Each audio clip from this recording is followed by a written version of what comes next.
Von Braun was my Valentine of choice that year. Dr. Deborah Barnhart not only has a love for Wernher von Braun, but also a love for the arts, anything high-tech, and of course, rockets. I came here as a child in the late 50s and just grew up hearing the thunderous roar of the F-1 engines being tested at Marshall Space Flight Center. Dr. Barnhart is the CEO and executive director of the U.S. Space and Rocket Center.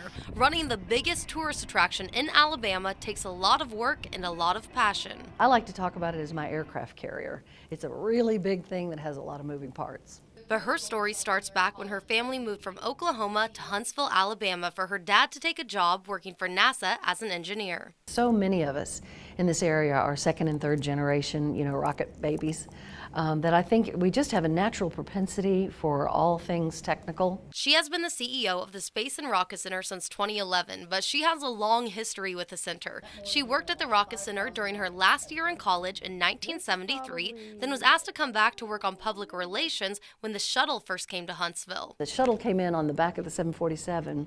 And then came back again in the late 80s to work as director of Space Camp. This is when I went to adult space camp. Here I am in 1986. She is passionate about what she does and loves seeing the impact her work has on the Rocket City and across the world. No matter where I am on the planet, literally Azerbaijan, China, Shanghai, I hear a story about how someone came to space camp and it changed their life. So it's really good work. But before Dr. Barnhart was looking at rockets outside of her office window, she was looking into the open sea. This is how I looked in Newport, Rhode Island. I went to officer candidate school. She served in the U.S. Navy for 23 years driving ships.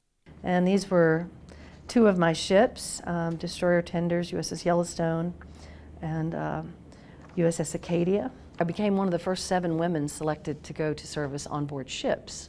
And at that time, they were non-combatant units and vessels. So I am to a United States naval vessel as a pilot is to an aircraft. I'm qualified to fight and drive Navy ships. Dr. Barnhart has driven ships up to the Panama Canal and under the Golden Gate Bridge. My recruiter said, well, you can join wherever you want. So I said, well, let's hop up in the engine. And of course, now it's in the Davidson Center. She also worked for 20 years in aerospace and defense on the corporate side. Although her accomplishments have been groundbreaking for women and she is no doubt an inspiration to many, she says she does not see herself as a trailblazer. I never think of myself that way. When I look back, I see the nurses in World War II and even in the Civil War, and I see those women who flew the planes that drug the targets behind them and guys are shooting at them from other planes. I mean, I think those people are pathfinders. Another thing she is very humble about is receiving the NASA Distinguished Public Service Award a few years ago. This is the highest award offered to a civilian outside of the federal government for supporting NASA. I felt like I didn't deserve it, and so I'm trying to earn it these days. Sitting down with Dr. Barnhart, it is easy to see that she deeply cares about what she does. She says passion is part of mission. Be sure that you're working at something that means something to you and that you're going to be proud of at the end of the day. She is her own girl. She's got a purple stripe in her hair and big dreams.